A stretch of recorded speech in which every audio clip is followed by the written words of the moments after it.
Honorable Président de l'Assemblée nationale, je voudrais essayer de tenter de répondre à certaines questions. D'autres, on vous fera la réponse par écrit et on va vous faire déposer.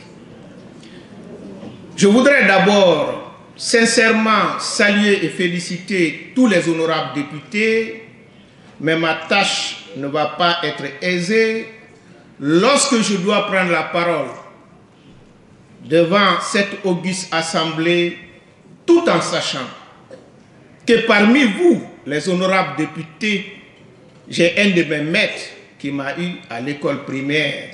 Je voudrais parler de l'honorable Sylla de Bokeh.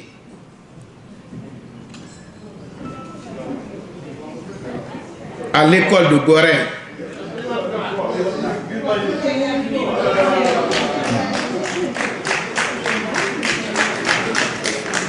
Donc,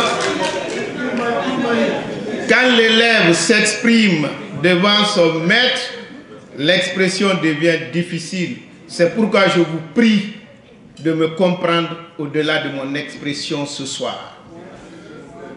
Je voudrais également commencer par répondre à l'interrogation de mon frère député de Pita, lorsqu'il nous dit que le choc des idées, quand ce n'est pas fondé sur la haine, peut faire progresser la société.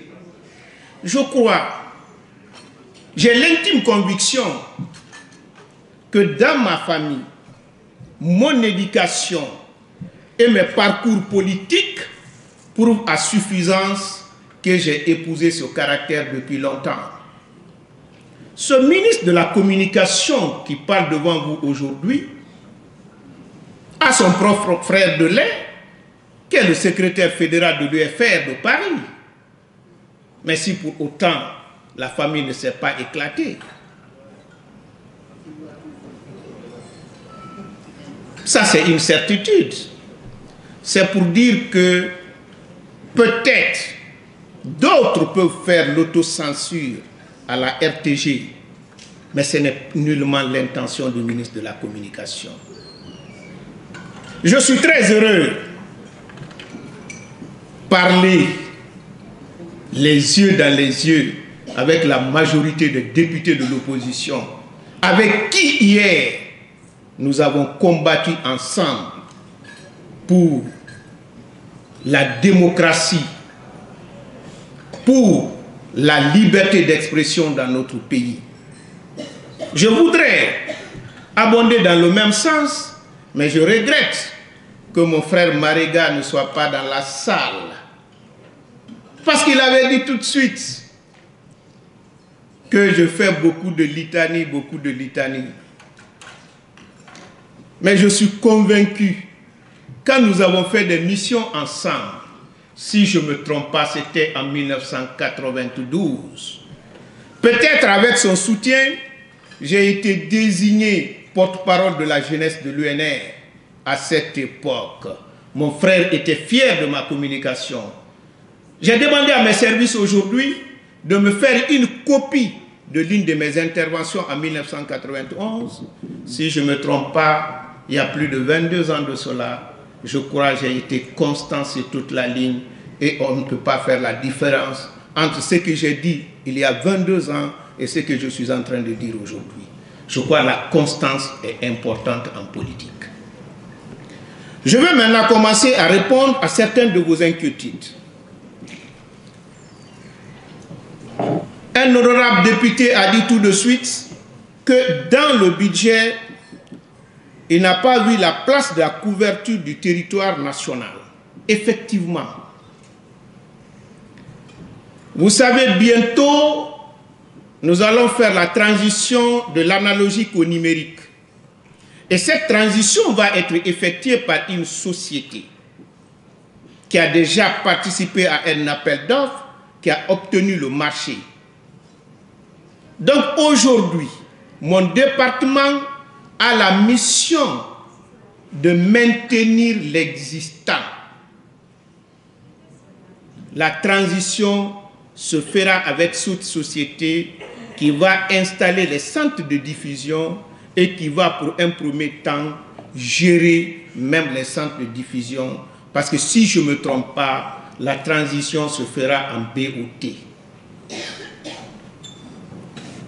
De la couverture de la RTG des activités des partis politiques, je vais me reprendre. Nous avons fait plus de 20 ans de combat politique. Nous avons sauté sur les corps pour que la Guinée soit démocratique. Ceux qui sont très jeunes aujourd'hui peuvent ne pas comprendre ce que je suis en train de dire. Mais dans cette salle, il y a beaucoup de personnes qui ne diront pas le contraire, que ce que nous avons aujourd'hui comme démocratie n'a pas été donné cadeau dans un plateau d'argent. C'est l'effort, le sacrifice des milliers de Guinéens. Je ne peux pas balayer d'un revers de main. Quand je me suis engagé, je n'avais pas 30 ans dans ce combat. Ce qui m'a amené à intégrer la fonction publique à la même année que ma première fille. Ça, c'est une certitude. Elle travaille au service des impôts, vous pouvez demander. Donc, nous avons payé un sacrifice lourd.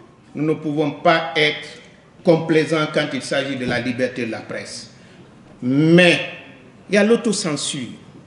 Nous avons des difficultés. Aidez-nous, les hommes politiques.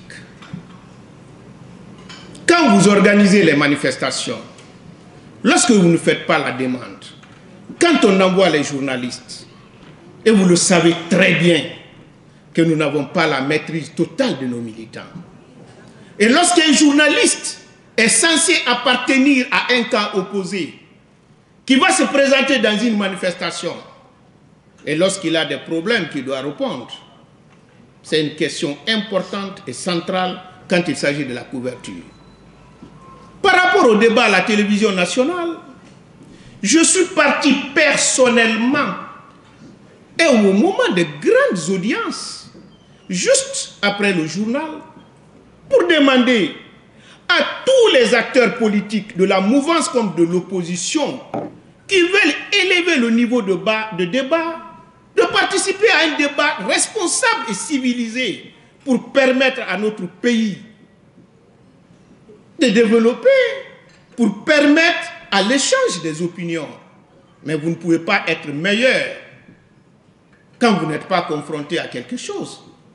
Les Malinqués disent « Ni que les maquets se battent l'on a ».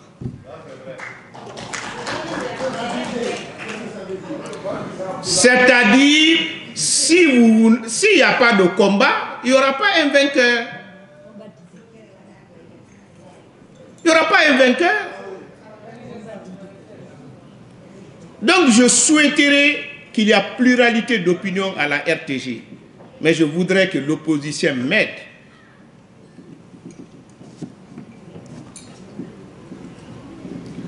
Bon, quelles mesures correctives en cas de non-respect des cahiers de charges? Il y a des sanctions administratives qui peuvent aller jusqu'au retrait de l'autorisation, qui peut être obtenue par un arrêté conjoint du ministre de la Communication et des Postes et Télécommunications après l'avis du CNC. Bon, il y a quelqu'un aussi qui dit vous luttez pour la promotion de la presse. Excusez-moi, honorable. Il y a un honorable qui dit que je lutte pour la liberté de la presse et que je suis en train de museler les journalistes. Je ne peux pas museler les journalistes, mais je voudrais vous dire, quand on doit gérer l'État, on jette tellement d'éléments contradictoires que lorsque vous n'êtes pas dans la position de quelqu'un, vous ne pouvez pas facilement le comprendre. Mon frère Jimo, docteur, m'a dit un jour que plusieurs personnes peuvent observer la même chose. S'ils n'occupent pas la même position, difficilement ils peuvent voir de la même manière. Ce que je veux vous garantir, tout le temps que je serai ministre en charge de la communication, je poserai des actes qui, après 10 ans, 20 ans, si je suis encore en vie, que je sois fier de ce que j'ai posé. Parce que j'ai posé des actes qui respectent la légalité. Et pour le moment, jusqu'à preuve de contraire, je ne pense pas que j'ai posé un seul acte qui a lésé le droit de qui que ce soit. Et si tel est le cas, si on me rappelle, je me mettrai en garde à vous pour lui demander pardon. Puisque je suis ministre de la communication, je ne suis pas propriétaire du département de la communication. C'est vous, les représentants du peuple, c'est vous qui êtes propriétaire du ministère de la communication. Par conséquent, vous avez donné des outils au ministre de la communication. Ce sont vos lois. Ce sont ces lois-là que je suis en train d'appliquer.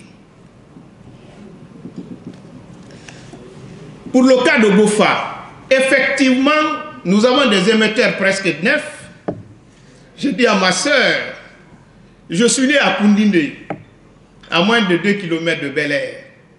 Donc je suis de Bofa par naissance. Tout ce que je peux faire pour Boké, pour toute la Guinée, je ne peux pas refuser ça à Bofa. Mais vous avez un problème d'énergie. Et malheureusement, le budget de la communication ne peut pas supporter aujourd'hui toutes les charges d'énergie pour plus de 87 émetteurs. C'est-à-dire 32 émetteurs x 2, c'est-à-dire la radio nationale et télévision nationale, plus les 23 stations de la radio rurale et communautaire. Donc c'est un problème d'énergie, mais ces problèmes-là seront réglés avec la transition de l'analogique au numérique.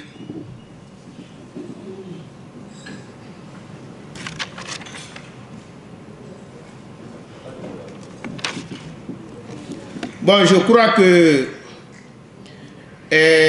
oui, il y a une autre question qui parle de nombre de radios privées. Nous avons 55 radios privées et nous avons 6 télévisions privées légalement installées. Oui, il y a des problèmes au niveau des radios privées. Peut-être les représentants sont dans cette salle. Nous n'avons pas une ambition d'empêcher les gens de développer.